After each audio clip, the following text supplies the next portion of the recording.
və sizin kafir olmanızı istəyərlər. Nə qohumlarınız, nə də övladlarınız sizə bir fayda verə bilər. Qiyamət günü Allah sizi bir-birinizdən ayıracaqdır.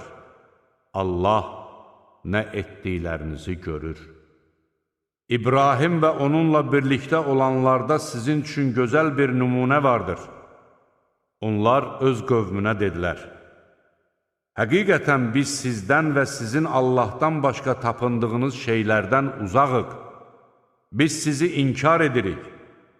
Siz bir olan Allaha iman gətirincəyə qədər bizimlə sizin aranızda daim ədavət və nifrət olacaqdır.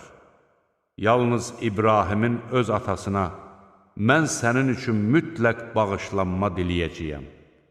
Fəqət Allahdan sənə gələn əzabı dəf edə bilmərəm deməsi